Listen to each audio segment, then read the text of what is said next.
I'd been brought up in a couple of different religions and always had an affinity for meditation. And when I was younger, and we were given these prayers to read, I found that if I read them very slowly with a lot of intention, I would feel this silent, expansive presence all around me. So I had a affinity for, or a sense for, what some people would call altered states of consciousness. I don't always like that term because maybe that's the more natural state of consciousness. What you believe matters, and people act if, like, he would say, you know, the guys that crashed the planes into the buildings on 9/11, well, they really believed. They really believed in their convictions in a way that creates this terrible behavior. And I think a lot of people felt like, oh man, I believed a bunch of stuff that I didn't know was true, and I acted out of that. I was maybe even not kind to people. I condemned people to hell because they didn't believe what I believed. I don't control the weather with my mind. You know, if everything is in mind, how come I can't just move things around with the power of my mind? How come I can't read your thoughts? You can't read mine. And he uses this model, as you know, of dissociation, of in the same way that someone with what used to be called multiple personality disorder can end up with many personalities that aren't even aware of each other, existing within one mind. Perhaps all of reality is that. And this is the other great thing about Bernardo's philosophy, is that it's a skeptical one. It's not a bunch of beliefs. It's actually, you know, most of when Bernardo talks about idealism, what he's really doing is knocking down physicalism. He's going, these assumptions in physicalism are not tenable, and what's left, you know? There's a story I love. So, Ramana Maharshi was this great sage in India, early last century, and somehow got discovered by Westerners. A lot of Westerners were going to ask him questions. He had some kind of awakening and then stayed silent for 10 years, but then eventually started speaking and answering questions. And people would have spiritual, spontaneous awakenings in his presence. All right, everybody, welcome back to Reality Gone Mental. Reality has officially gone mental. We mean that in every possible usage of the term. Today, we're really excited because we're talking with Amir Giles. It's Giles, right? Not Giles. Giles. Oh, Giles. Sorry. Yeah, Amir is the creator of Adventures in Awareness. It's a YouTube channel that brings together meditators, mystics, academics, and everyday people to explore consciousness, perception, and the nature of reality. Before that, Amir served as co-director of the Psychedelics Society, helping curate events and conversations on meditation, non-duality, and altered states.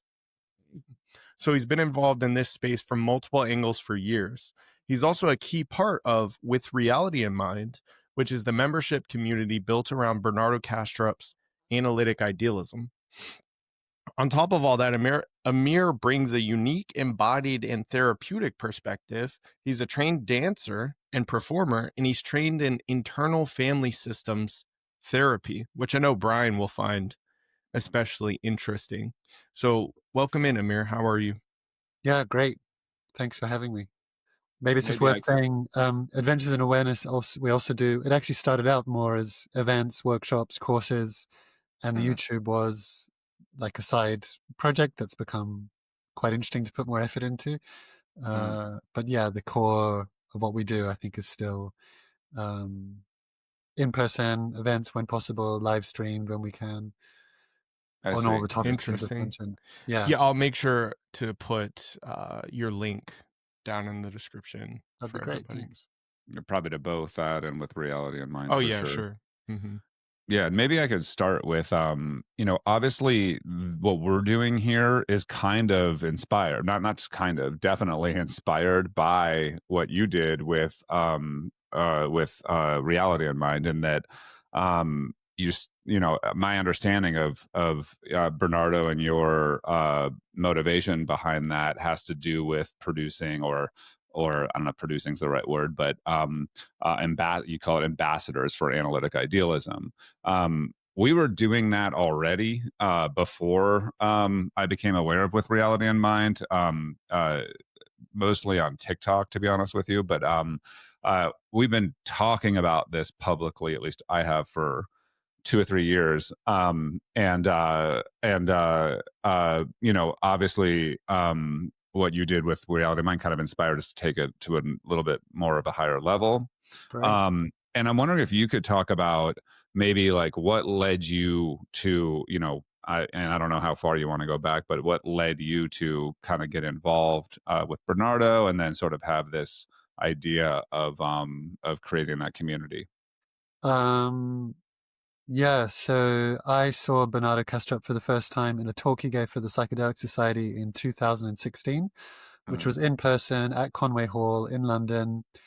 And it was a 45-minute introduction to his whole philosophy, which, as I'm sure you know, involves consciousness as the primary fundamental substrate, as it were, of reality, and a very elegant model to explain how it is that I don't control the weather with my mind. If everything is in mind, how come I can't just move things around with the power of my mind? How come I can't read your thoughts? You can't read mine.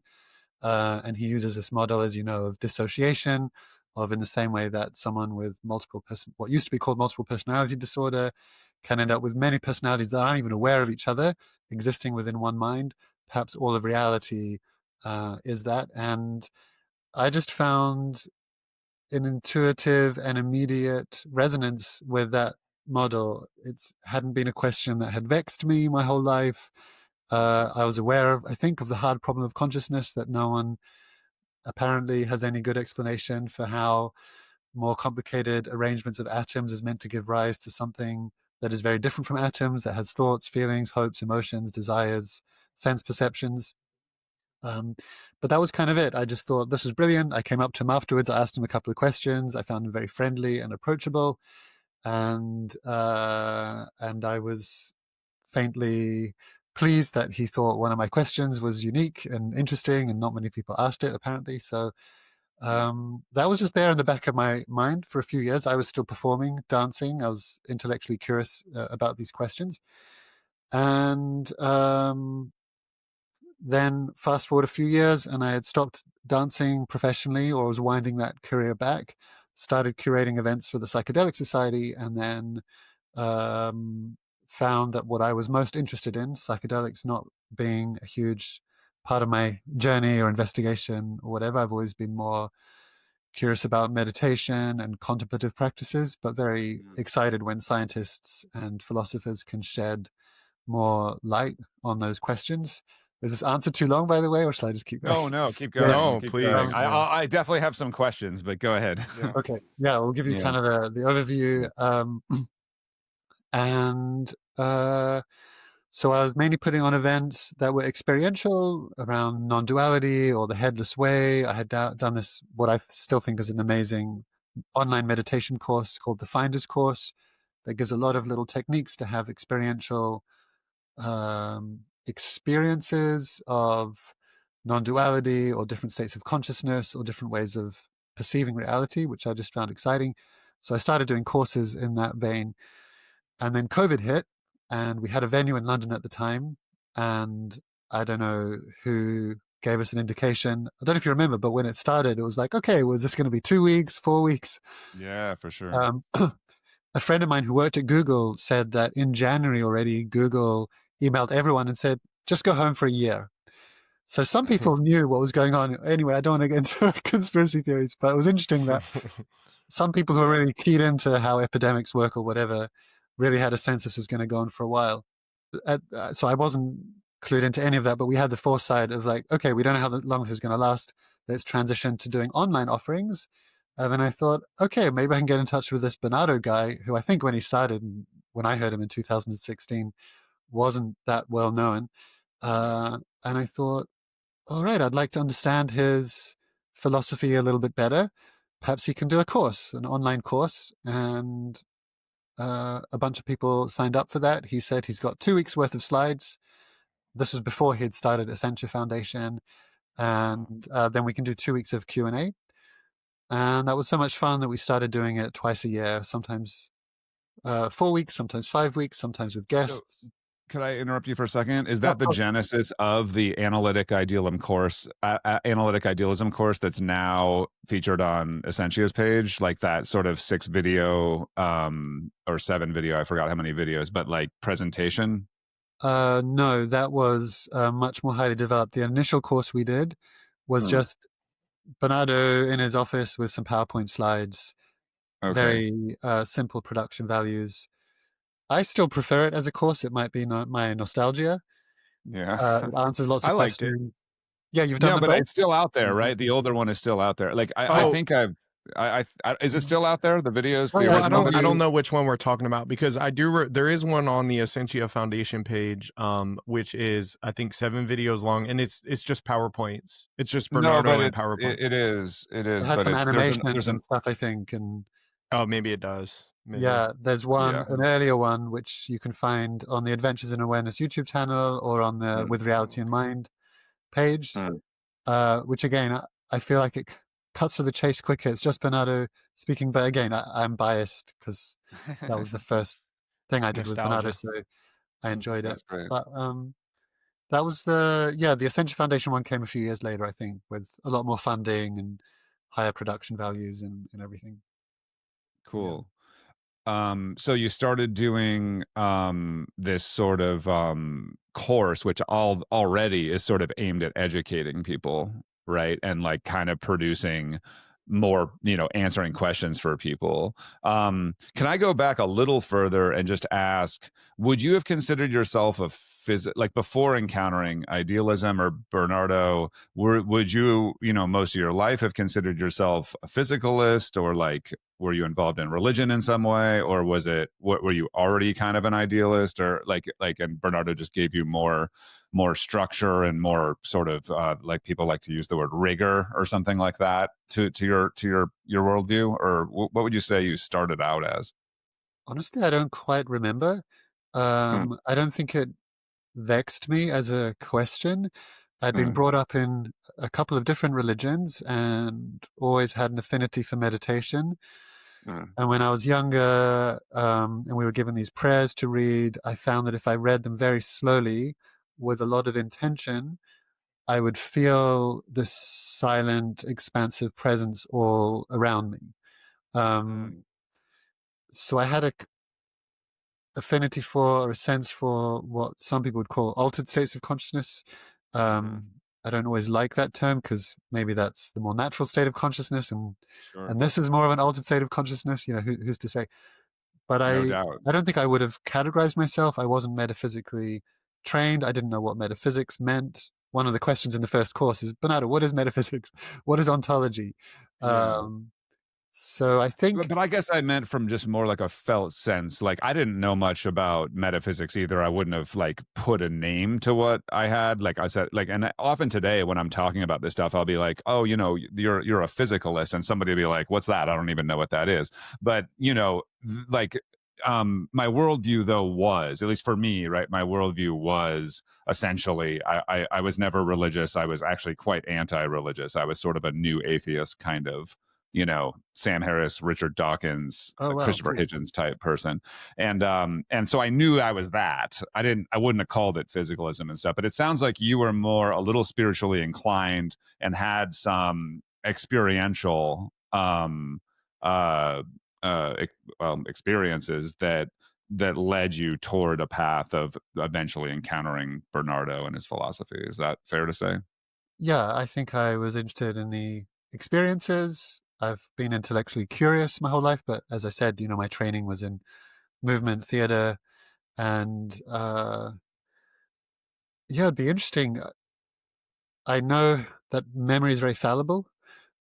The one memory I have, which is relevant, is around the age of 14. It struck me, and I remember this because I asked my dad, "Hey, Dad, how do we know we're not in a dream? Like, what can prove that we're not dreaming right now?"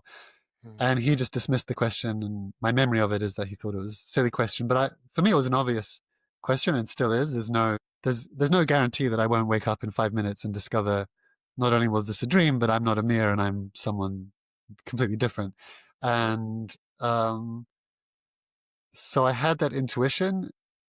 And when Bernardo gave his lecture, there was no resistance. It just felt obvious, and there was no resistance. Just like, okay, this makes perfect sense. And I had a notion of the hard problem, and I think I probably had heard of David Chalmers, but Mm. again, I'd have to go back and check. It's more than 10 years ago now, right? So Yeah. um, it, I'm surprised when people have what I notice now. We're in our little bubble with reality in mind, and I mainly speak to people who are open to it.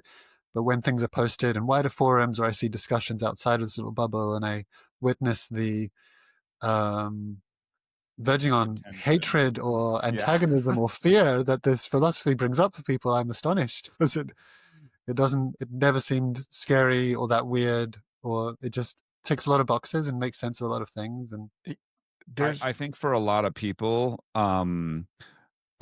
there's a lot of religious trauma out there, like people that were in religion. This is particularly true in the United States, actually, where we have a lot of like fundamentalist Christian type of areas where people sort of escaped that, and then are basically swung hard the other way and became physicalists almost as like a safety, like an anchor to safety from their fundamentalism. And when they hear idealism, since it involves um, basically rejecting physicalism, sort of the opposite of physicalism, and also has shades of some sort of connection to what they remember from religion, oftentimes you get like a very hostile reaction to this kind of and not suggestion. even just And that like, is kind of the world we live in, like as opposed to with reality in mind. I mean, look, we live there too. We're obviously like members of that as well. But we're out in the wild on TikTok talking about this, and most of those debates that are going on that platform are atheists versus theists, and this sort of classic, just never ending bickering about that. And we come in with this, and by the end of the conversation, both the atheists, physicalists, and the theists probably hate us equally. There's But definitely anyway, a lot no, of I can see that. So your reaction to, or your introduction to this was much more gentle. And I heard you mention on With Reality in Mind a week or two ago that you posted something somewhere. I don't know if it was Reddit or somewhere else, and you were mentioning like, oh, maybe I'm in this bubble a little bit. totally in a bubble. Yeah. So okay. So you started though. That's you were already. You said it was a talk at the Psychedelic Society. So obviously, the connection between psychedelics and something like Bernardo's philosophy was already there, and you encountered him there. Really easily sort of went, oh, this actually makes sense. Was it sort of like a revelation, like, oh, look, there's like really a sort of rigorous, almost technical, a kind of explanation that like can somewhat ground my spiritual experiences, or was it just like, oh yeah, that sounds right? Mm. Wow, it's quite hard. I just remember feeling enthusiastic about it. Mm, I clearly didn't forget about it because I called Bernardo again a few years later, yeah. but I don't think it was life change or anything. Just like, okay, this makes sense Mm. to me. It's a model. It feels nice. Alex, I think you were going to say something as well about the. Um, Well, yeah, just a quick comment about that. It seems like what you're saying is that you had a kind of intuitive, felt understanding of it without the words to go along. And so when Bernardo came along, you were just like, yeah, sounds about right. Does that sound accurate? if I'm going to remain honest, then I just simply have to say I don't fully remember. I'm sorry, I can't give a Okay. more Yeah, satisfying that's answer. totally I that's remember fine. feeling like this makes sense. It's fun to see a scientist give someone with a science background come from a philosophy and a philosophical and rational perspective, rather than in the same evening we had Robin Carhart Harris talk about his psilocybin research. I think I don't remember if that was at Imperial or one of the other universities here in England, and we'd had a non-dual teacher, apparently quite a well-known, famous non-dual spiritual teacher, Who was who I that? don't remember at all. I don't Oh remember wow. their name. I don't remember that talk having any impression on me whatsoever. Robin's research was fascinating. I wasn't having psychedelic experiences that made me feel like everything was conscious. I'd had a handful of, so I should say, I started working at Psychedelic Society because I needed a job and they needed someone to produce events. It wasn't like I Oh had a big passion for wow. psychedelics. Um, Wow. It's funny and how things work. yeah, and I've had them a handful of times. I'm not a big psychonaut. I'm not a strong advocate for them necessarily. I think they can do as much harm as good. And obviously they're life-changing for some people, but I wasn't one of those people. So, I mean, they're fascinating. They create fascinating experiences and they deserve study, but I'm not an evangelist for psychedelics by any means. Yeah. Yeah. So did he give me I think he just, as you both know, the philosophy doesn't leave any loose ends as far as I Yeah. can tell. And I'm not convinced that it's the entire truth, the whole truth, and nothing but the truth. Who knows? Like No. Bernardo, I enjoy that he says that in a way we're monkeys. You know Yeah. what gives us a right to think that we have any rational access to the ultimate truth?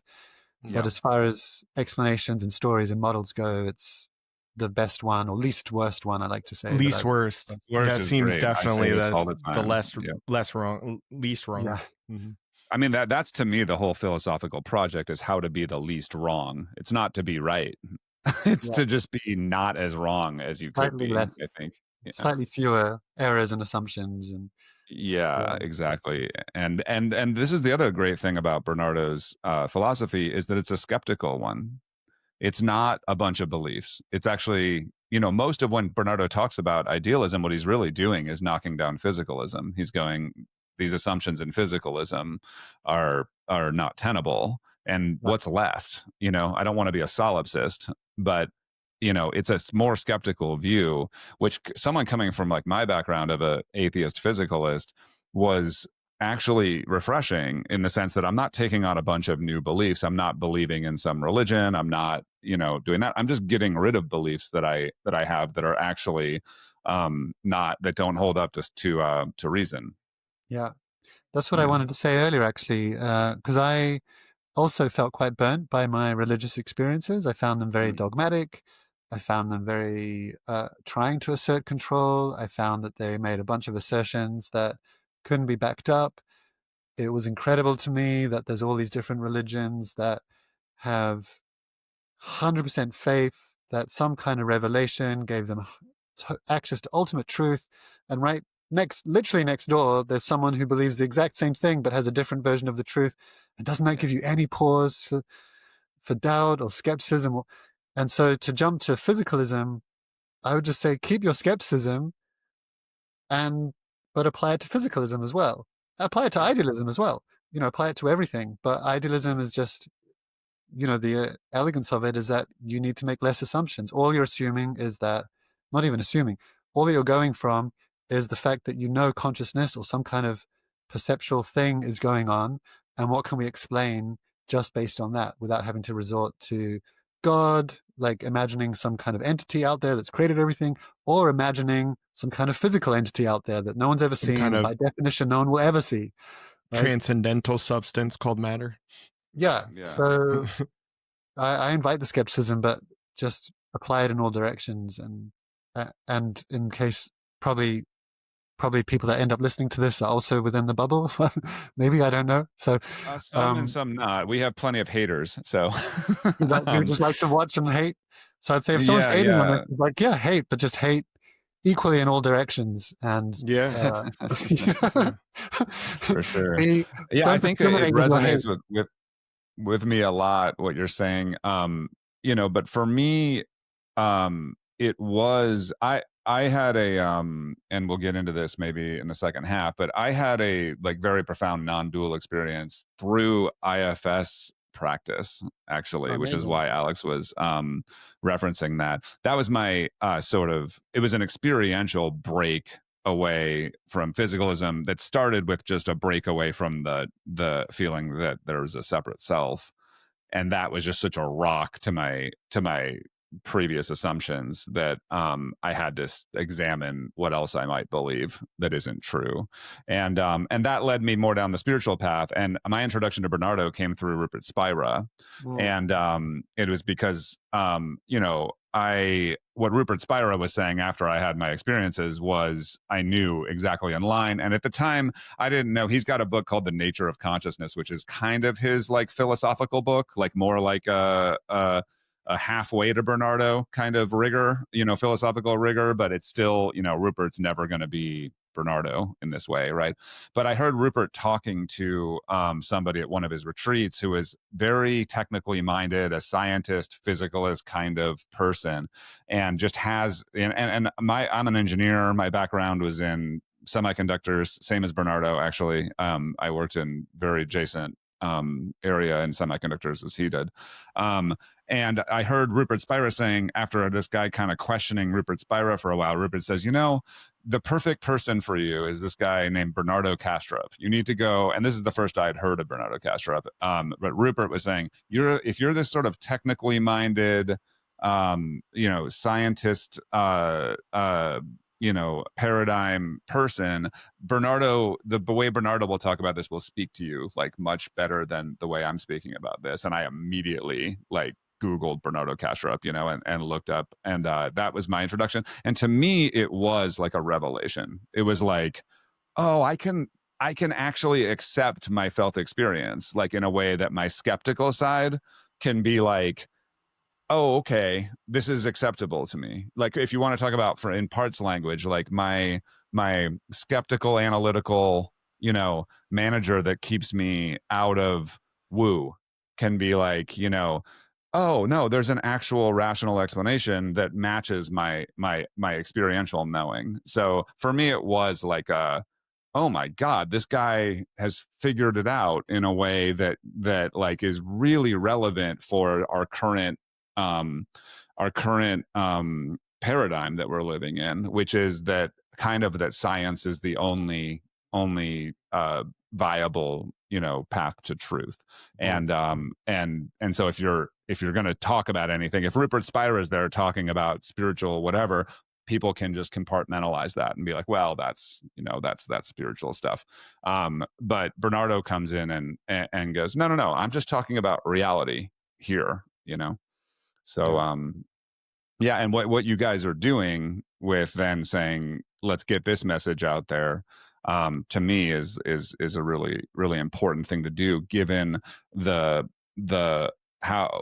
society sort of is in the West, and what will be acceptable and not acceptable in terms of people taking things on. So I don't know if that, and I don't mean to make a really long-winded question here, but how much of the fact that what we see right now going on is this sort of meaning crisis, and the sort of fruits of, in my view at least, the fruits of mainstream physicalism, kind of people feeling like there's something missing. Does that play into like your motivations for doing things like with reality in mind? Sometimes I'm more of a go with the flow, this is what seems to be happening in life type person. I haven't looked at I'm not a very strategic mind. I haven't looked at, okay, there's a meta crisis. What's the most strategic approach to addressing this? Maybe idealism can play a part. I'd love if that were true. And I see no reason why it wouldn't be. I'd also like to think if someone was a hardcore physicalist, they could recognize that life on our planet, reduction of suffering, more harmonious and collaborative ways of living feel valuable to them for reasons that they can't explain, and they don't need to. And you don't need to adopt an idealist framework to believe that the meta crisis, I'm not super familiar with even what that means or what that is, but I imagine it's to do with mass extinction and massive mental health, I think, too. Mental health, suffering. Yeah. People feeling like there's something missing with a view that everything is just physical and I'm a pile of atoms, and when my pile of atoms is gone, I'm gone, and there's nothing to this, a sort of nihilism that can come from that, and maybe materialism. Yeah. If someone's in that space, then I definitely recommend getting philosophical. Yeah. Well, and that's the thing. There's no real. Go ahead, Ox. There's no real ontological reason to, have empathy under something like that. If you are really just a pile of atoms, you can't get an ought from an is, right? Stash, as you like to talk, Stash. I call him Stash by his TikTok name, Brian. But with idealism, there is. Excuse me, sorry. So, So yeah, go ahead. Go ahead. yeah, along those lines. I mean, I don't want to paint too like I do see, I mean, Bernardo talks about, let me say it this way. Bernardo talks about this problem too, is we're not evangelizing here. Like you can't go out and I'm a firm believer that if people are going to come to this view, it's got to be through the experiential method that you and I both talked about. That is like, they're not taking this on as a belief. I don't want to convince somebody of idealism. I don't want to be like, you'll believe in idealism. I want you to know from experience, right? Like, and I think that that's a different thing, and it's something that everyone has to go through their own path to be able to come to. I don't want it to be like, but at the same time, there's this sort of there's a sort of tension here, because I also talk about this all the time, and I am trying to, sort of, we're doing a podcast right now to like, put this message out there, kind of, So I don't know if you feel that at all, that there's sort of like a in one sense, you're not out there trying to be like, I'm evangelizing this philosophy. On the other sense, you are talking about it with the intention of sort of, at least in my view, it's to make people who have come at this through the experiential or have some curiosity, to give them like something to latch onto that like is rigorous and makes sense. I don't know if that any of that resonates Yeah, with it's you. just because you asked about the meta crisis, and I just don't know much about that, and it feels like way above my pay grade. What I am familiar with is people I meet, friends, acquaintances, especially as I teach experiential methods and I'm involved in meditation communities. And as you say, especially people that come from scientific backgrounds who have experiences that don't gel with a physicalist perspective on reality, and they feel a lot of internal discomfort and a kind of tearing internally between, okay, well, I'm having these experiences, but also I'm a scientist. For example, I've got a couple of friends who are trained doctors, and they have experiences that aren't explained in their clinical medicine textbooks. And so they feel like they have to compartmentalize their lives. I think you mentioned that word earlier. Yeah. And what I would love is for this philosophy or worldview to just be known about, to be available, and so people can feel you can adopt a view of reality that honors and respects experiences that aren't spoken about or talked about or acknowledged so much in scientific culture without denying or rejecting science. So I think those are the two things. Again, sounds like you've got two audiences. One is the people who are on board at some level with this philosophy, and then you've got some haters. So the message to the haters is there's no injunction here. It's not a religion in the sense, okay, and if you do entertain this as a philosophy or as a perspective, it means you have to live or behave a certain way, or you're going to get some kind of punishment if you don't, or some hell or afterlife, or some kind of cult that you're entering into. There's none of those things.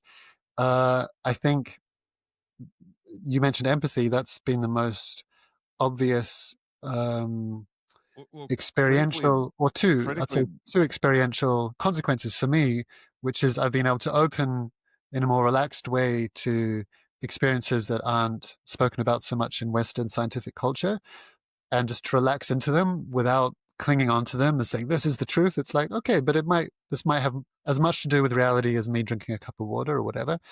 And the other thing is, occasionally, not all the time, I've not turned into a saint or whatever, but occasionally I experience more empathy than I would based on this notion of like, oh, you are me. It makes sense for me to care about your experience as much as I care about mine. So, for example, or you're not like interrupting. evil. Yeah, for sure. Or like you're not like evil or doing something to me. You're just confused about who you are right now, and therefore acting out of a sort of ignorance, and therefore nothing is anybody's fault. It's just that there's a misunderstanding rather than like a malice, going on. I think that helps you be way more compassionate to people who you see just as another version of yourself in a different mask, right? So no doubt about that. And I think to say something else about what you said about scientists or people that are very technically minded and sort of giving them some sort of handhold here, the one very important thing is that we're not by taking on this philosophy, we don't have to throw out anything from science. Nothing at all. It doesn't You don't have to contradict believe the science. earth is flat or deny evolution. Right. And this because I think a lot of people misunderstand this and they go, well, if I'm not a physicalist, that means I have to throw out science because science is based on physicalism. This is the belief. It's not true, but it's the belief that if I go to this idealism, I'm just letting in all kinds of pseudoscience or something like that, and this isn't the case, right? Yeah, and Bernardo explained very beautifully. He chose the word ambassador, and you can be an ambassador for a country and not personally agree with all the policies of that country, but you're an ambassador. You're representing it. You're allowing people to understand that view. So it's not like It's not like I never have doubts about idealism or question it or feel 100% certainty.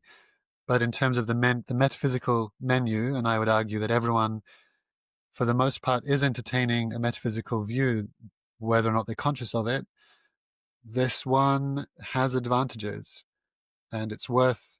I like the word entertaining, like entertaining it. Like, what would it mean to take this on at some points, or as you question some elements of your life from this point of view, versus I'm a random collection of atoms that mysteriously gives rise to consciousness, which is as magical thinking as anything else anyway, and then just disappears, disintegrates, and dies, and that's it, and it has no meaning. Yeah, very nice. Yeah. Bernardo on Kurtjai Mungel's podcast, he did that, years ago, did that like 5.5 hour podcast with Kurtjai Mungel. Yeah. And it was great. And in that he has this moment where Kurtjai Mungel asks him towards the end, you say that you don't play the game of all games, Bernardo, like you're playing a merely intellectual game, and somebody like Rupert Spira is playing the quote game of all games. What do you mean by that? And Bernardo went on this basically said, I may play a merely intellectual game. I'm just basically giving this conceptual argument. And he says, where that's useful, and why do I do that? So you say, well, why do I play this merely intellectual game if it's just not the game of all games?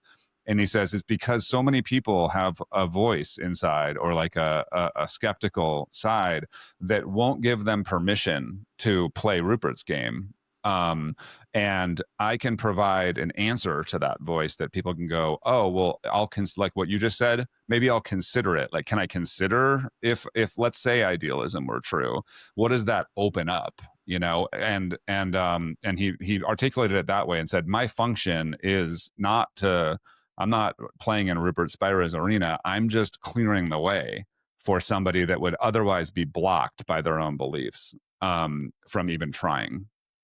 And I think like that is perfectly crystallizes for me like why Bernardo is so. I mean, it's why he was so important to me. If I didn't have that to sort of I would have constantly had to use parts language, like parts that are just rejecting my experience, and so anyway, I think some of what you said there sort of speaks to that. Yeah, I think so. What do you think people because I've got my own journey obviously, but you said a lot of people have left religion feeling somewhat, I don't think you used the word burnt, but somehow damaged or burned or traumatized from that experience, and then there's a knee-jerk reaction against anything that sounds vaguely religious or spiritual. What do you think that trauma is? What's the biggest fear there? I think they're afraid of backsliding back into something that's in their eyes nonsense, right? Like they're afraid of getting duped. Yeah. Mm-hmm. Maybe I think they feel like they got duped by religion. They don't want to get duped again, right? It's got to be deeper though than that, right? Because there's a real fear. Like there's a real like what you're saying is dangerous, well, and I think maybe it's because when you're sort of captured by beliefs, you will act in ways, if you really insofar as you really believe it. I mean, if I go all the way back to my Christopher Hitchens days or Sam Harris is like probably the most clear on this, who goes, what you believe matters. And people act if like he would say, the guys that crashed the planes into the buildings on 9/11, well, they really believed. They really believed in their convictions in a way that creates this terrible behavior. And I think a lot of people felt like, oh man, I believed a bunch of stuff that I didn't know was true, and I acted out of that. I was maybe even not kind to people. I condemned people to hell because they didn't believe what I believe. And like getting out of that and sort of having, I mean, I can even relate to this as a quote, deconstructing physicalist, where when someone's being very dogmatically physicalist and saying like, no, we know absolutely the brain generates consciousness. This is a scientific fact. And and you're a crazy person if you say, I get like a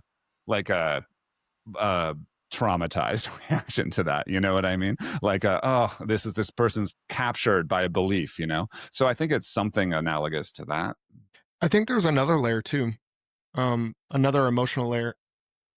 Sorry, guys, my voice is failing me today. There is this kind of thing that I notice where people are almost mad. Like if you used to believe in this like all good creator God, then you have the problem of evil, right? And some people wake up to the problem of evil and kind of get mad at this version of God that they used to hold in their head. And so when they're vehemently opposed to something like idealism, there's this resentment also that I can sense anyway. It's just like they're kind of mad in general, I guess. I mean, I don't know if that makes sense to you guys or not, but people were told, look, do behave this way or you're going to hell. And they were living in fear their whole life about, you know, this kind of fundamentalist, you know, dogma. And then they find out later on, or they change their mind and go, this was all nonsense. And something that, you know, anything that then sort of, I can just feel when I'm talking to an ex religious person that was like really involved in some sort of fundamentalism, and I'm talking about idealism, I can just feel that they're like, this sounds icky to me. This sounds scary. This sounds like you're trying to get past me in some way that's going to trap me into some belief, you know? And there's just, and it's understandable. I have a lot of compassion for that because I think that, you know, certainly fundamentalist religion does hurt people, you know, and traumatizes people. So it's totally understandable. I mean, I think our whole society has sort of shifted toward this very physicalist, secular, I don't know if that's the right word, but mainstream dynamic. We call it mainstream physicalism now, right? Bernardo calls it mainstream physicalism all the time. And in the West, this is just kind of the case where, you know, if you're not religious, then you're kind of on board with a sort of hyper physicalist atheist type of mindset, even if it's not explicit. Like it's just sort of pervades society. And so at any rate, I think that I think that is a reaction to thousands of years of, or 1,000 years of religion behaving in ways that are not, you know, very good. But Yeah, that makes sense. I guess again, the image I'm getting is, if maybe it feels like to a lot of people, the options are there's this vindictive, jealous, irrational creator, God, deity, separate, that brings all these rules down and empowers certain people to act in ways that don't feel good. And the other option is it's just a cold, heartless, meaningless void with billiard balls bouncing around, and I show up for a few seconds, try and buy a nice car and get a nice partner or whatever, and then die. And that there's a whole range. I mean, Idealism's not even the only one. There's a whole range of other options in the middle. And then you get the agnostics who are like, okay, well, I don't know. Maybe there's a God, maybe there isn't. I'm just not going to think too hard about it because no one's ever going to know, which might be true. But there's other options in between those two extremes, and some of them are beautiful. And I think of it, for me personally right now, and this might be different next week, scientists, although, and I'm no scientist, so this is just based on my understanding, Newtonian physics, as far as I understand, has been shown to not explain a whole bunch of stuff that's going on. But if you're calculating the trajectory of whatever, a car or an airplane, you'll use Newtonian physics. It's the most elegant and most suited map or model for small movements on a small scale. And then you've got general relativity or whatever, and that's going to be more useful if you're looking at things like the movement of light. And then you get into bigger or much smaller scales, and then suddenly you're going to need to use quantum or other models, which are also acknowledged as not the ultimate model, and they haven't yet explained everything. So when I'm saying these words, or when I'm picking up a glass of water, I'm not thinking, okay, I am universal consciousness dissociated into this thing, and I'm picking up a part of universal consciousness so I can bring it. It's like, no, I'm just thinking like much like a physicalist. Probably, I'm picking up this water and I'm drinking because I'm thirsty. But when I'm thinking or feeling into the deeper layers of what might be true, this model makes more sense of more things to me right now at this point in my life. And I would love, so that's why I'm an ambassador for it, is I think it'll reduce suffering and create connection, and doesn't come along with, I would hate for it to be end up a codified, institutionalized religion where people are judged based on how fervently they believe in idealism and listen to their idealist priest or whatever. It's like, that's the opposite of what boy. I hope will happen. So Yeah, yeah, that's always a danger of anything this is why its skeptical nature is so nice, because it's not really asking you to believe things, it's asking you to not believe in things. Don't yeah, believe in and matter investigate and outside of think things consciousness. through. Like think things through. Like genuinely think Yeah, things through. Yeah. yeah, for sure. For sure. Yeah, well, that's great. Given that you guys have been doing this for a while, and it's obviously growing all the time, there's more and more people coming, and you have fantastic interviews with Levin and with Rupert Spira and all these different people. Is the plan right now to kind of keep going for a while, or is there is it just sort of indefinite right now to do the weekly meetings? Yeah, it's. I imagine they'll go for as long as Bernardo has space and energy for it. Mhm.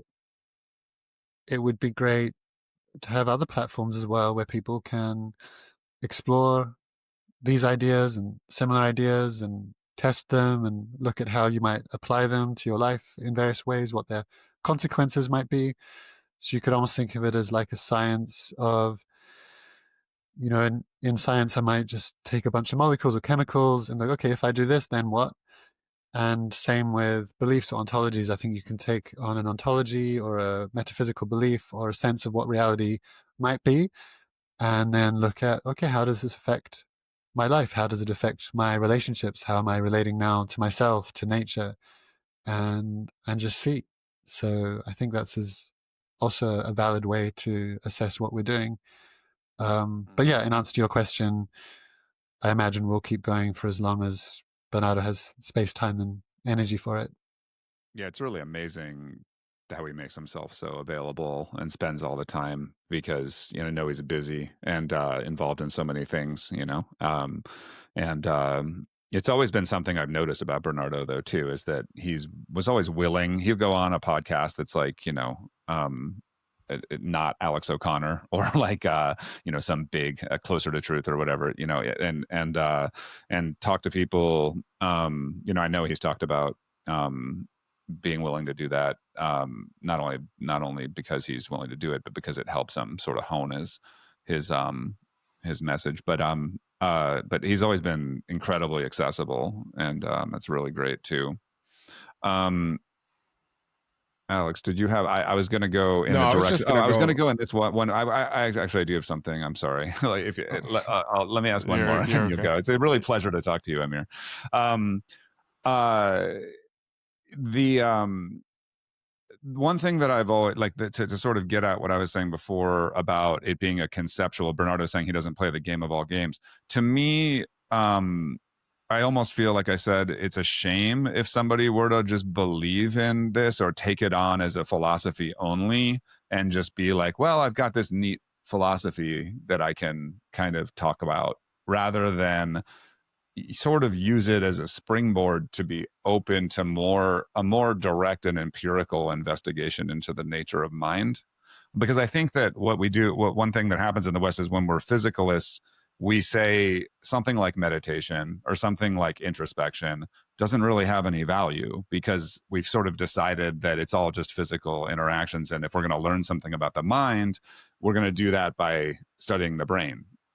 And we're going to look at our fMRI and we're going to look at our EEG cap or whatever. And that's the way that to go about investigating the nature of mind. And introspection sort of failed because it's subjective and we just can't make any sense of that in science.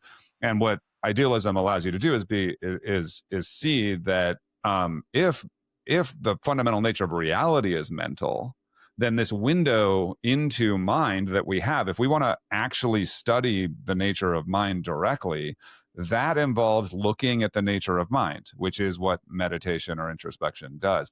And so I always feel like it's the philosophy is, to me, more like a doorway, hopefully, to give someone permission to say, oh, maybe meditation's actually a worthwhile pursuit because of the ontology. I don't know if that resonates with you at all. Or... Yeah, I think a lot of people meditate because they've heard maybe you might feel a little bit better. And there's some great research now on how it can improve focus, or it can improve well-being, or it can be relaxing, and all these other things. And I think, again, just to repeat what you keep saying, which is this sense of, I can't think of the best word, like an internal tear, or I've got these spiritual inclinations, or yearning for meaning, or beauty, or love, or connection, or whatever. And experiences might happen, or directions might feel natural to someone. And then there might be this voice inside which is, oh, but that's not scientific, or that's not rational. And then to have on the table a framework that is rational, as far as I can tell, it's 100% rational. It can't be proven any more than physicalism or panpsychism or any of these grand, something that's talking about the whole system. We can't get outside of the system to do an experiment and prove it. So these are essentially unprovable. But as Bernardo likes to say, what do we have good reason to believe? And so if you accept the notion that maybe reality is mental, I'm just repeating you here, Brian, but then my own mind is a route to investigate the ultimate nature of reality, because my own mind, I would argue anyway, even if you're a physicalist, well, consciousness is part of reality. So investigating consciousness from the first person perspective, which is what meditation is investigating a corner of reality.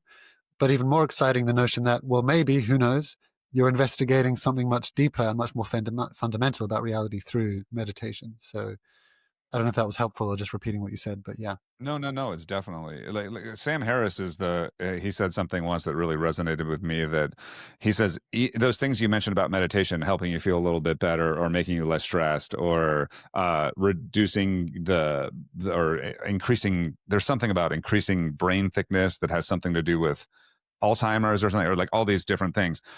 He said, even if all those things were the opposite, that if it was demonstrably worse for you, I would still recommend meditation because of the deeper reason that it has to do with discovering something about the nature of the self, or the nature. And I would go further. Sam Harris would say the nature of the self. I would go further and say the nature of reality, even because if Bernardo's right, that if idealism is right, that reality is mental, then the nature of mind is the nature of reality, and there's not a distinction to be made there. And so, like, this is a much deeper investigation than whether or not you can be a little bit better at your high-powered CEO job for that month or whatever, right? And so, yeah, no, I think that where Bernardo fits in here so well is you described, and I think in IFS language, right, you described essentially a polarity, like an internal one part that's saying, hey, there's this true kind of area that is worth investigating, and then other hyper rational parts going, this doesn't make sense to me. This is like, you're going to slide into subjectivity and nonsense.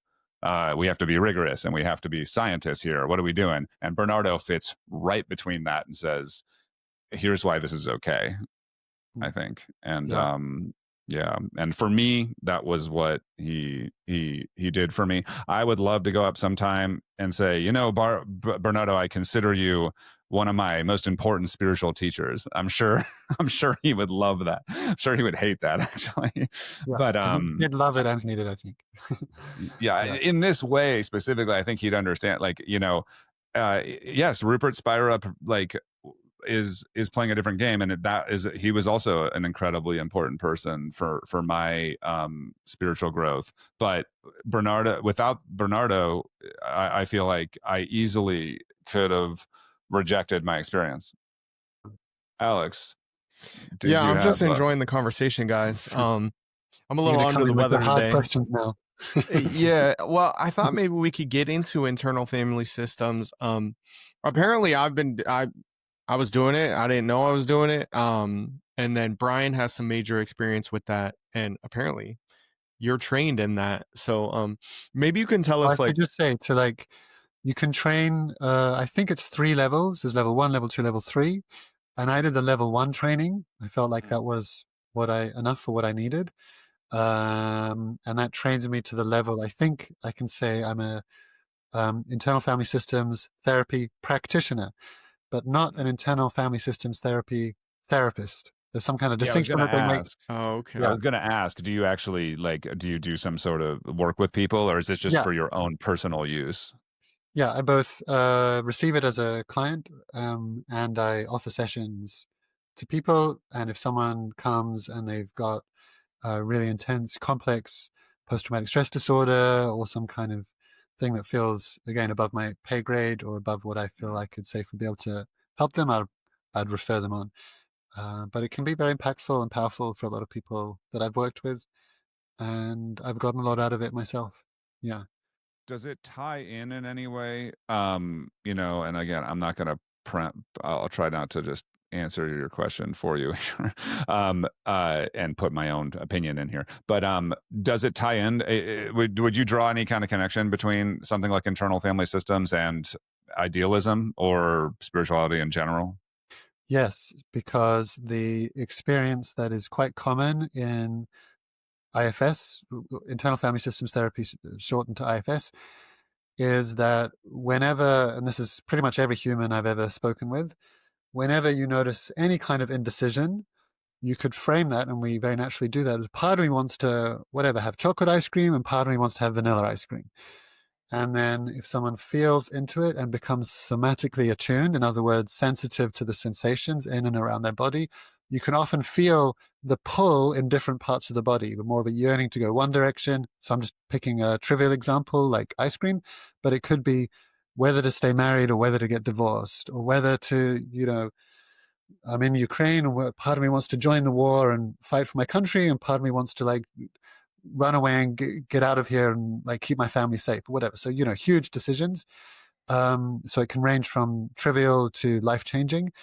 And it can sometimes very viscerally feel like they're in different parts of the body.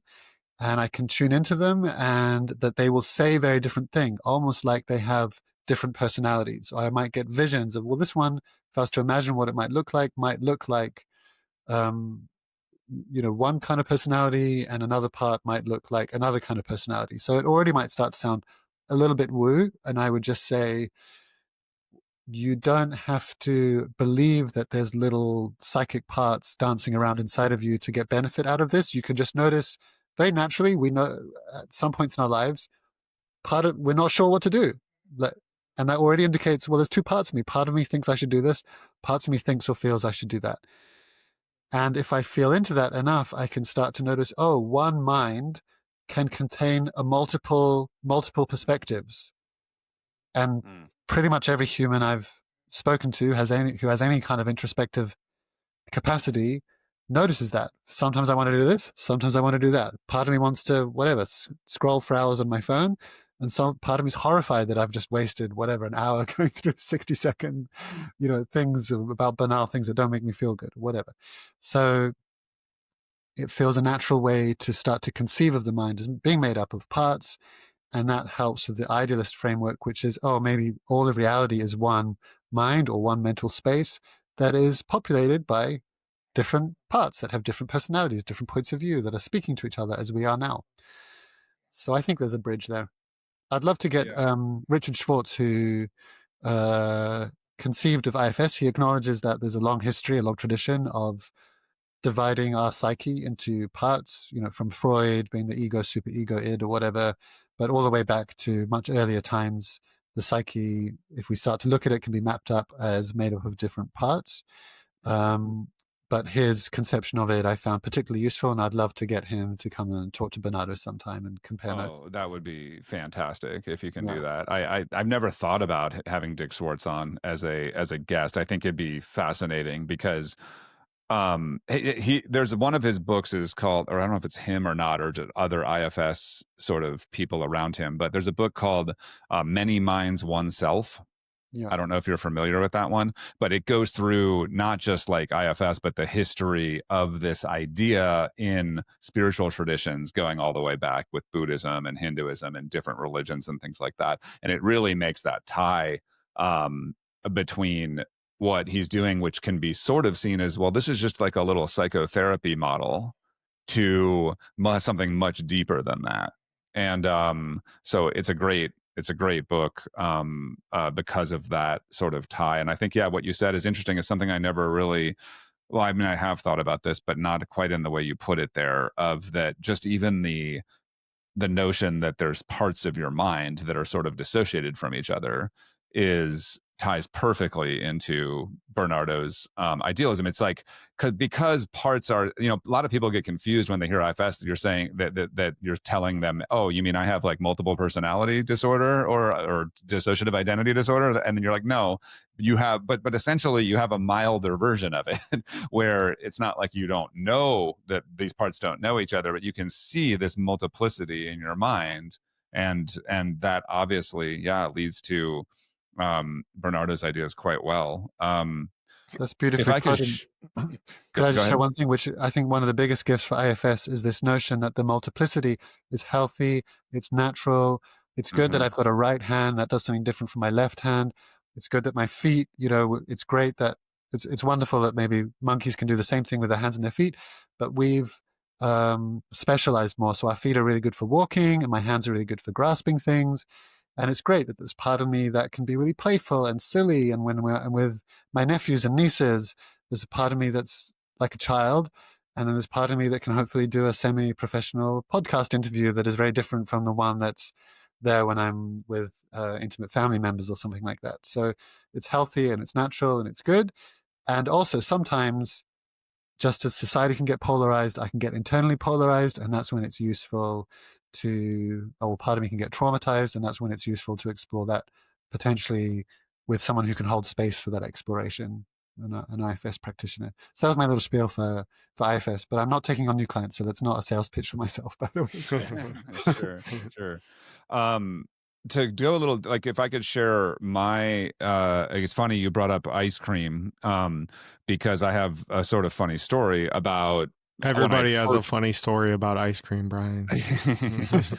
Yeah, when I first encountered IFS and started practicing it myself, like literally the first 2 weeks or week of being exposed to the model at all, I had a long history of Vipassana meditation in a sort of Buddhist. I mean, when I say a long history, well, no, I mean, I did have quite kind of a long history with that, and I was very familiar with that kind of meditative practice, and I was also even familiar with concepts around non-duality and things like that. But I was sort of one of those people that was like, heard of non-duality.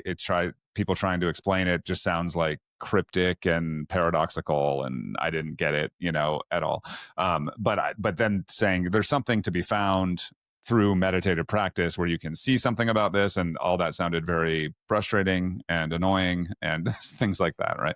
But I was familiar with all that going in, and when I noticed when I saw IFS, I immediately kind of saw it through this lens of, oh, this is actually just kind of what the Buddhists are saying. This is looking at your own mind and noticing things in your own mind, which is basically meditation.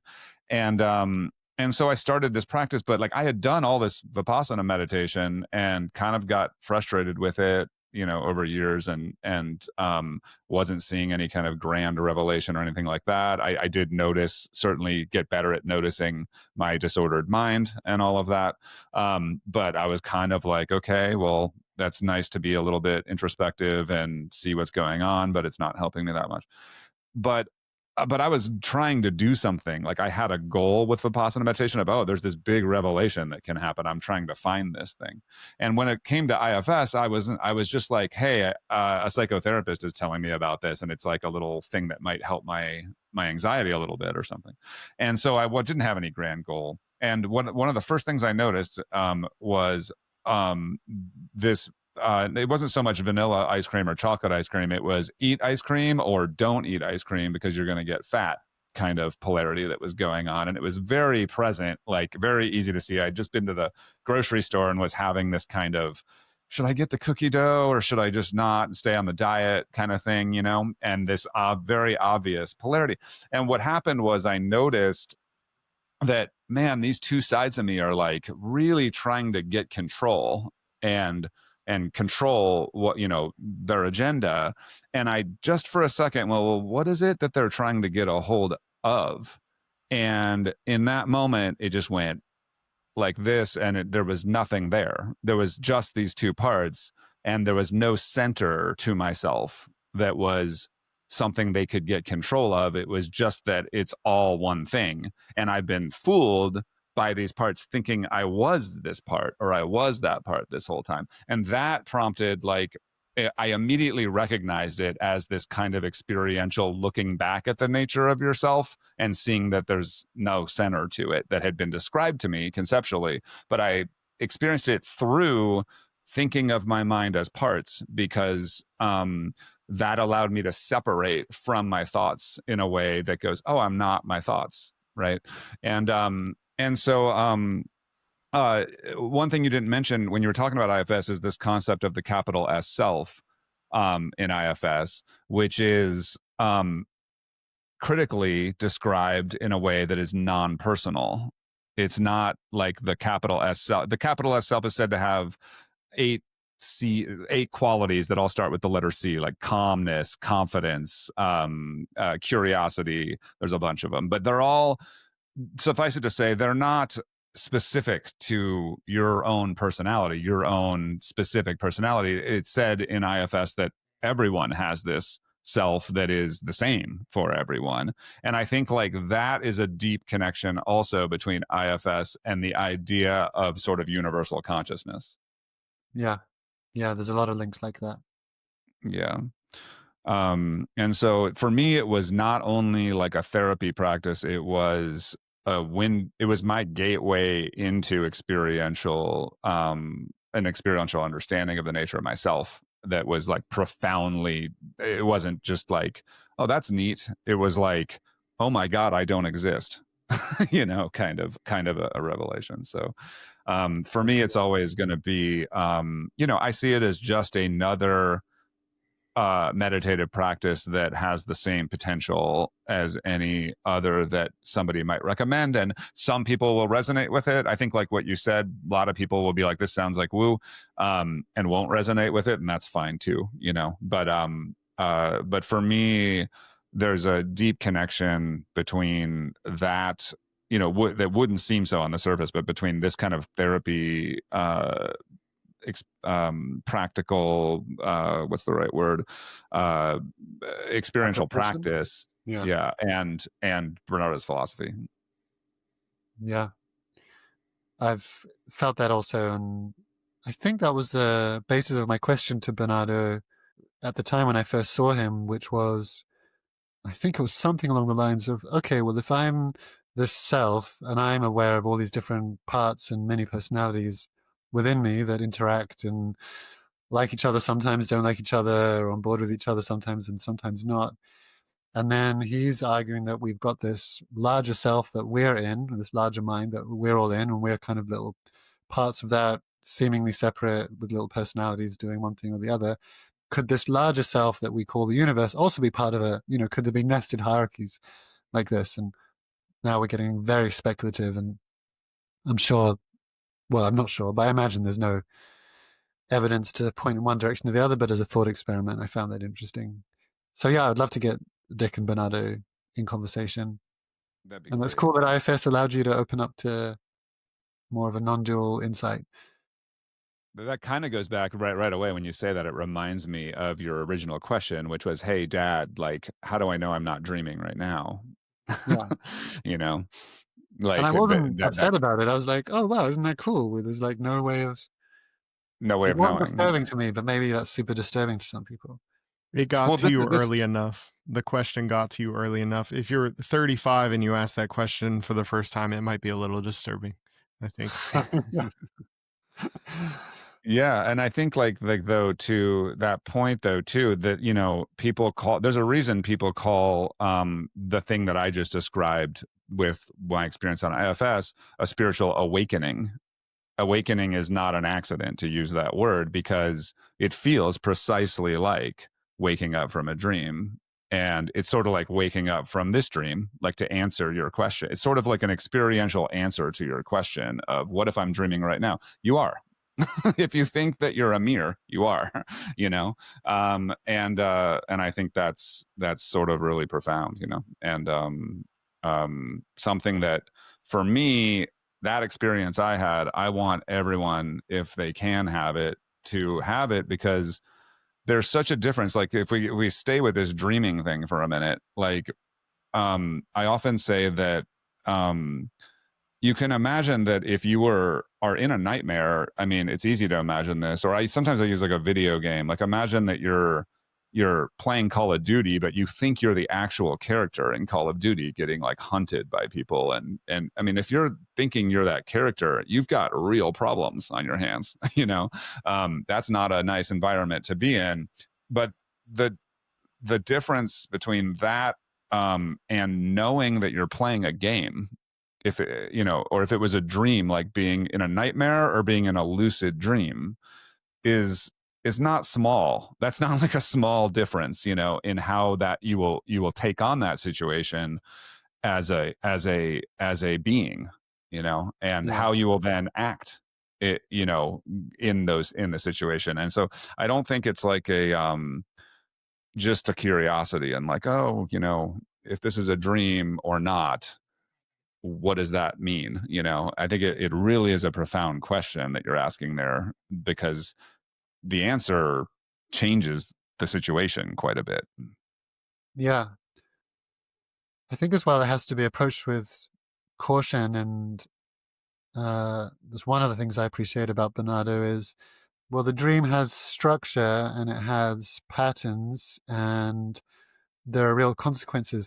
I was playing, speaking of playing with my nephews, I was playing on Friday with them, and he's really good. He's like a little prodigy in football. And I've just watched too many clips of Messi trying to, I don't know if he's famous in the States, but Yeah. No, he's this amazing football player. And, I've been watching these things. I used to be a dancer. I could probably pull one of those things off. Anyway, I couldn't. We were on concrete and I fractured my metatarsal. That Oh, pain, like even if it was a dream, it was excruciating. oh and, yeah. and so there's real consequences, and so I 100% get what you're saying. And I guess I've got just in mind what you said, that part of your audience is that's there's skeptics and haters, which Mm-hmm. the implication isn't that we shouldn't take life seriously, or it's more subtle than that. I think what you're saying. It's the extra suffering that you're going to put on top of the suffering in that situation by not recognizing the situation as it is. It's not to say at all that you don't take the dream seriously, Yeah. that in fact it leads to more compassion. The suffering is real. Like Bernardo says this a lot too. Like, it's not to say that the suffering isn't real. The suffering is absolutely real. And yeah, there's no, I know what you're sort of guarding against here, which is, This is when people and you say, might "Oh, see why this don't you from just some go religious stand in front of people a too. bus then?" I'm like, well, because the dream bus hits the dream body and creates dream pain, and the dream pain is as real as whatever you think real pain is. That's Yeah, a good or even summation. worse. Well, if it's all a dream, why should we care about anything that happens here? Why should we care about other people? Why should we? No, it's not like that. It's not. When I say it's dreamlike, it doesn't mean that you should dismiss the what we call reality here, right? Like that it very much actually forces you to engage with it in a way that's hypersensitive to causing your own suffering or causing suffering for others, I think. So yeah, you're right to point out that none of this indicates that we should not take reality seriously. Well, I was just going to add, Rupert Spira said something one time that really stuck with me. You should absolutely take it seriously, just not literally. And I think that sums it up completely. Yeah. Do Yeah. you know Ramana Maharshi? Yeah, for sure. Mm-hmm. Do you know Papaji? Yeah, Mm-mm. absolutely. So Papaji, go ahead. well, there's a story I love. So Ramana Maharshi was this great sage in India early last century, and somehow got discovered by Westerners. A lot of Westerners were going to ask him questions. He had some kind of awakening and then stayed silent for 10 years, but then eventually started speaking and answering questions. And people would have spiritual, spontaneous awakenings in his presence, which I think included Papaji. That was his initial awakening. This is all based on something I read several years ago and my memory of that. So if I'm making any small mistakes. You've got it right. And then Papaji was just following, he had this awakening and was following Ramana Maharshi around like a little puppy dog for a few days. He was young, I think, at the time, maybe in his early 20s. And Ramana, I think his parents were calling him back home. And somehow Ramana found out about this and said, oh, you should go back home to your parents. And he said, oh, but if it's all a dream, why would I bother going back home? And Ramana said, well, if it's all a dream, why would you resist? Something like this. Just like it evens the playing field back out. So Exactly. Yeah, that's beautiful. What's interesting about that too, though, is there's a couple things there. One is that whole concept of spontaneous awakening in someone's presence, because not only was Ramana Maharshi maybe sort of famous for that, but so is Papaji. Yeah. In fact, Papaji very much so. Like what people, even somebody like a real skeptic like Sam Harris said, he went and sat with Papaji, and he said it was like being in his presence was like going on a 3-month meditation retreat instantly. And he said, I can't explain this. I have no way to explain this. Because of course, Sam Harris is a physicalist basically. And he was like, this makes absolutely no sense at all. But something like that under idealism, and this is something that, not just this, but psi phenomena or other things that people notice, right? That under physicalism are just untenable, makes sense under idealism, because you have minds affecting minds, right? You have mental processes somehow affecting. So something like, this experience people had of, well, I'm just in this guy's presence and somehow that's affecting my mental state, isn't like mysterious and spooky. It's just, oh yeah, well, this mind is a very, very strong presence and you're essentially, it's affecting your mental state, right? So and your point there about Ramana Maharshi saying like that rejecting Papaji's rejection of the quote Maya or the illusion as if it doesn't matter. No, the Maya is the real, is it as well, right? So yeah, it's not an invitation to just become indifferent to the world or nihilistic in any way. Yeah, it's the near enemy of this. Yeah, this approach. we run into this a lot too with the physicalists. That like basically trying to point out that, I mean, you can go pretty deep with this, like even, and Bernardo talks about this a lot too, the results from the foundations of physics and quantum mechanics and the frame in which that you look at those being either spooky and bizarre or just, oh, okay, like, yeah, that's because the real thing is the underlying mental process. It's not these two particles that you see that seem to be separate, right? And so it gives a lot. One thing idealism does is it just like takes a bunch of things that people really wrestle with and don't make any sense, like Papaji somehow waking somebody up and changing their mind state by sitting there next to them or whatever, or the fact that entangled particles behave like there's action happening faster than the speed of light. All kind of go, oh yeah, but that's because the reason we're confused about this is because we have the fundamental layer of reality wrong. Yeah. I'm just aware that I don't know if I answered your question, Alex, or fully understood it from earlier. Which one? Oh, that's why. I'm like, did you ask a question that I didn't I quite don't think get or answer? But I don't think, I think you're good, man. You're good. okay, great. Yeah, I'm sorry. I'm kind of just taking a pent up opportunity of like, I have 50 million questions for Amir over the last year and a half since I've been on with Yeah, it's Reality. okay. No, I knew it was, yeah, you Yeah, guys have a lot to talk about, so it's in totally common. fine. Yeah. Mhm. Yeah. So maybe just to wrap up like a final topic. Uh, you have a lot of guests come on with Reality in mind, really great guests like Michael Levin and Rupert Spira and this kind of thing.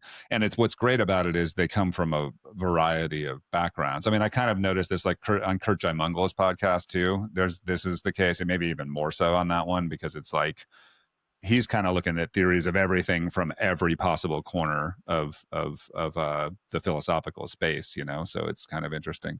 Um, uh, and one thing that just happened recently is Bernardo went on. This isn't the case of somebody coming on with Reality in mind, but Bernardo went on Alex O'Connor's podcast, and it's funny. I had put a message into the Telegram group about possible guests, and because I had heard Alex O'Connor. He did like it was the Diary of a CEO podcast with there's an Indian gentleman that's like went to Harvard, or I think went to Harvard, and was talking a lot. It sort of came at things from a spiritual perspective. There was a Christian Catholic or Christian sort of traditional religious person, and then there was Alex O'Connor. I don't know if you saw any of that conversation or not. Okay, there's a clip, and maybe we'll send it to you after this podcast, because it's really worth seeing, where Alex O'Connor sort of makes an impassioned pitch for idealism But to those calls two it guys. panpsychism. He calls it panpsychism, but he's basically saying consciousness is fundamental. And he's like, it's this really interesting thing. And he's pointing out that psychedelics and this reduction in brain activity doesn't correlate, and how that could, maybe consciousness. And then so when we noticed this, because Alex O'Connor, we talked to a lot of people that are big Alex O'Connor fans because of his anti-religious stance. And we sort of saw it as like a shift, a cultural shift almost that's going on right now.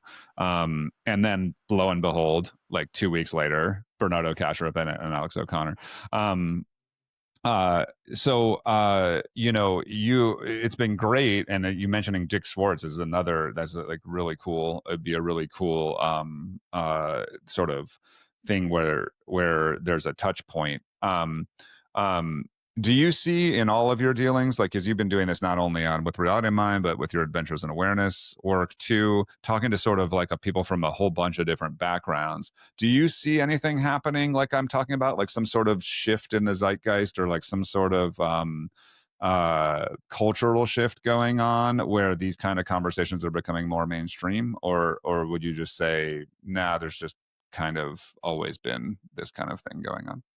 I think I am the sad product of the current day, where social media and the way we access media narrows us into our own little tunnels and truth bubbles. And I don't feel like I'm super keyed into whatever the mainstream is, which is probably much more fragmented than it was when I was growing up. And there were like 3 channels on TV, and I'd go to school the next day and everyone had watched the same episode of whatever the most important thing for us at that time was. So I don't know. What I can see just from following Bernardo's work is that he's gone from not many people knowing who he is to a lot of people being familiar. So I think it's idealism is becoming more represented, at least in some corners. Someone just forwarded me, I think it was a BBC thing on what is consciousness, and they had a panel of experts, mainly scientists, and one philosopher. I'd have to check who it was, and I think he represented panpsychism again, which a lot of people use interchangeably with idealism, although Bernardo, as you know, makes a very strong distinction between panpsychism and idealism. But it's certainly more in the direction of away from pure traditional physicalism.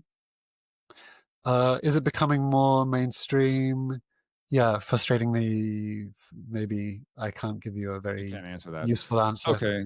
like the way I sort of see that evolution of Alex O'Connor, because Alex O'Connor, I don't know if you're that familiar with him and Only sort of where because he, suddenly I had friends call me and say, "Hey, this Bernardo guy you've been talking about for years. Who is he?" They're suddenly interested yeah, because they're fans of Alex O'Connor, but I had never heard of Alex O'Connor, so that kind of shows you I'm clearly not very tapped into whatever the mainstream. yeah, I've heard of yeah. Joe Rogan, and I know who the Yeah, president yeah, is, yeah. Well, that's but good. Yeah, um, man, yeah, that's something I know Bernardo talks about. There's reasons he doesn't want to do that, but my heart breaks a little bit every time he says that because it's just such a huge platform, and it would be nice to have the message go out on that platform. But neither here nor there. In terms of Alex O'Connor, though, one of the things about the reason I point specifically at him is because he was really known to be kind of like a Richard Dawkins, new atheist type of. He mostly talked about from that position when he was younger, and he's obviously been going through sort of a his own personal transformation from that to like, oh, maybe that idea, like, Dawkins style physicalism, there's something wrong with it. And that's why probably he's talking to someone like Bernardo now, where 5 years ago, there's no way he would do that. And so I see that, like, that person as sort of mirroring this kind of shift that I'm seeing where, like you say, Bernardo's more popular now. More people are interested in it. And I think one of the big drivers for that is actually, ironically, kind of what Bernardo points to as a big driver for his own idealism, which is AI. And AI basically forcing everyone to ask this question about what is consciousness, because there's this question about whether or not AI is conscious. And yeah, nobody has an answer, and people are surprised about this. Do you think that there's any truth to that AI is forcing this conversation? yeah. I imagine.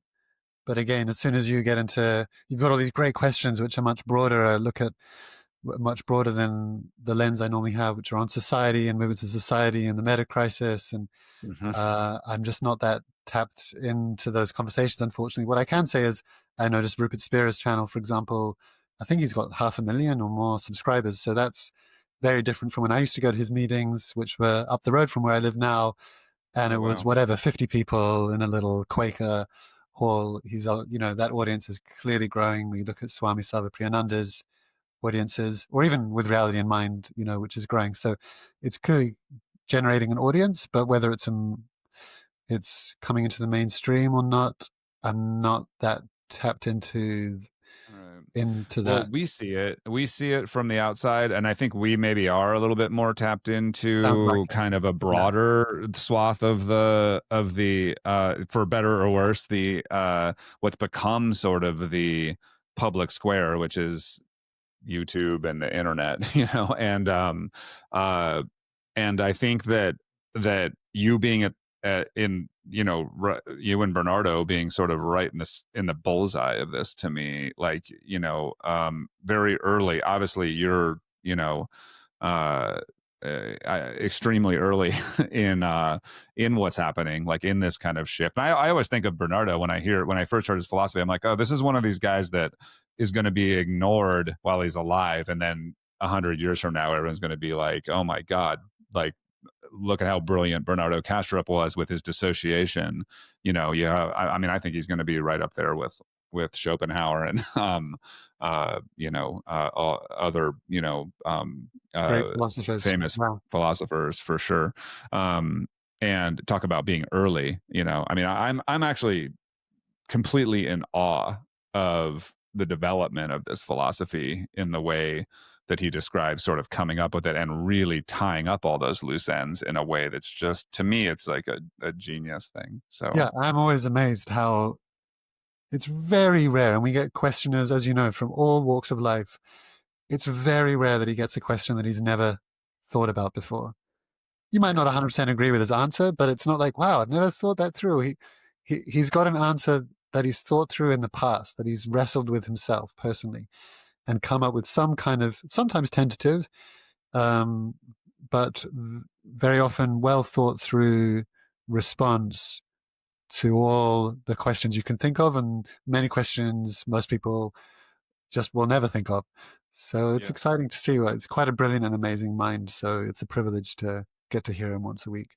awesome. Well, it was a Yeah, privilege to Bernardo be is able the to talk to goat. you. Bernardo's the Bernardo. GOAT, and Amir, it's been really great talking to you. I've just been enjoying the conversation this whole time. Maybe next time you come on, I'll be a little more talkative. The final thought that I wanted to leave, again, it's more to anyone listening to this rather than the two of you. I'm sure this will be very intuitive to the both of you, but again, just based on this debate, this panel discussion between these scientists that I saw literally like an hour ago, parts of it before joining this call. And so often what I hear in those calls or discussions between scientists is one of them will muse, well, the thing is with consciousness, we don't actually really know what it is. And someone else will kind of nod wisely and like, yeah, what actually is consciousness? And I'm always amazed when they do that. I'm like, dude, you're literally experiencing it right now. It's the one thing that you have direct access to. It's not something you have to think about. It's the colors you're seeing. It's the sounds you're hearing. It's the thoughts you're having. It's the tastes you're tasting. That's what we mean when we say consciousness. Surely it's the experience of anything at all.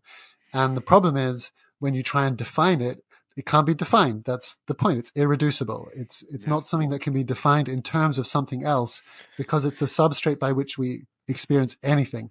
Now, of course, whether or not that's the only substrate that exists, we can leave that to philosophers, and I think Bernardo gives a pretty good answer. But at least experientially, in terms of how we know anything at all, it is mediated and through and alive in consciousness. How could it be any other way? So when I hear those debates, I'm just, what is going on? Yeah, I probably say that.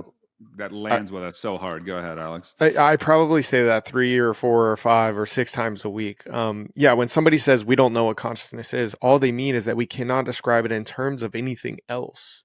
Exactly. But we all know exactly what it is. And funnily enough, cannot describe it in terms of anything else is another way of saying fundamental.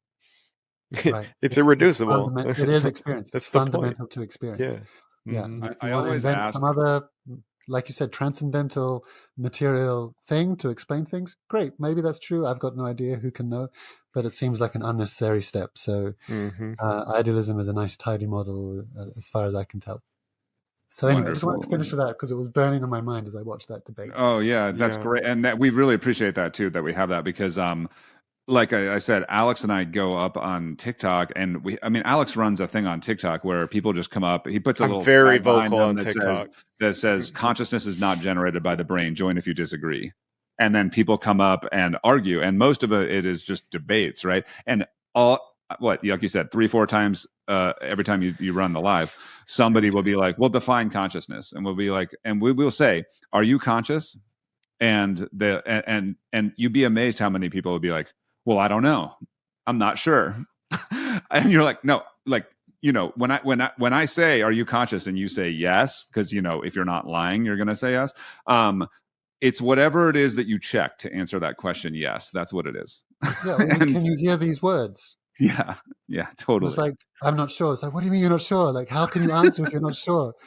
So if you're hearing these words, that's what I mean by consciousness, the capacity and the medium by which you're hearing. Like, I get it because it's a meaningless word because it encompasses all and every experience. Yes. So in a way, they're right to say, well, we don't know what consciousness is. Yeah, because you can't define it. You can't grasp it. Anything you're grasping at, anyhow you're defining it, isn't it. So I have some sympathy for that, but this response, I'm not sure if I'm conscious, means I'm trying to feel into how someone could do that. I guess that's kind of the only option. They do it if they're running an agenda. They know that if they admit that they're conscious, that consciousness exists, the hard problem is theirs to solve, and they don't want the hard problem. So they ultimately say consciousness is an illusion. Yeah, you've invited people to debate, so very often that might be why. But I've had that response in workshops where people are coming to learn about non-duality. I don't think they're there to debate. They're very sincere, and I think it must be. It's probably better to ask them, but I think they must be imagining it could be possible to be a non-conscious AI computer, somehow simulating an experience, and maybe that's what I am, but somehow having skipped over the fact, even if this is a simulation and you're an AI computer or whatever, you're having a conscious experience. Like that is what seeing is. That is what we had a conversation last night. You remember, Alex, with the question mark guy that said, "Oh, I'm an illusionist." He came in saying, "I'm an illusionist," which we actually appreciate because that's a lot more honest than kind of just denying the guy before conscious- him. yeah. But the point that he was making was exactly what you were saying. And in his case, it was, I really need to believe matter exists, and I'm going to do whatever kind of cartwheels and stretches and weird contortions in order to make it so. And I've realized that, I mean, and again, this is coming from a debate perspective. You're right to say if it's somebody in a non-dual talk, I'm not sure. Well, that's what I was going to say. There's like two different perspectives. So like the illusionist guy that came in last night, it's kind of like what you said, I need matter to exist. And if that's the case, I either have to bridge the phenomenological gap, solve the hard problem, or I have to say consciousness doesn't exist. And I don't think anybody's bridging the phenomenological gap anytime soon. So consciousness doesn't exist, right? But with regard to like maybe the person coming to one of Amir's workshops, I don't know. It's kind of weird. It seems like consciousness is almost so obvious that it's almost invisible. Kind of like a fish in water. Yeah. Like, does a fish notice the water? Like, Good for you for doing these debates. And if you just say, all right, you don't know if you're conscious or not, but can you hear these words? What response do you get? It depends. Backflips, man. All kinds of craziness. Yeah. We put up a little background that shows a clown kind of looking exasperated, and it says, "I'm not sure if I'm conscious," said the conscious one. And like, it just kind of, we just point out like, hey, this doesn't really make sense. Like, if you're denying I used to say, if we're going to have a debate, I only debate conscious people. I don't really want to debate people who are not conscious and things like this. But, because most of the time when we deal with it, it's somebody who has, like Alex said, recognized that it's a difficult position to defend, to say everything's physical, but then there's this thing called consciousness that has to be explained. But some people are just, I don't know. They're intuitively thinking of matter has to be it, has to be the thing, and they need to have that be the case. Yeah. Well, if they say that, at least they're honest about, I want to cling on to this metaphysical, irrational belief because it gives me comfort. And, if that's good for you. Yeah. There's the clip right there. We'll use that one in a short. They just want to cling on to this delusional metaphysical belief. There you go, Amir. Yeah, some of them acknowledge that. Like the guy last night he said, "Oh yeah, it's a presupposition, this matter stuff." And I'm like, "Oh, okay, cool. I can actually have a conversation with this person." Some of them have no idea that they're making metaphysical assumptions, and you have to literally there's that too. There's some people that take materialism to be so self-evident that it's unquestionable. And so then those baked in assumptions just can't be overcome because it's just science. Well, it's just, and they believe it in a way that if it were to, it's sort of like you believe in the nature of self, and someone tells you, well, self doesn't exist, and they're just telling you this is an idea, and you're just like, okay, that's a crazy person. So there's that problem too that can come up of just like the assumptions are so baked in that there's not even a way to think your way out of it, because it's like those assumptions can't be questioned kind of thing.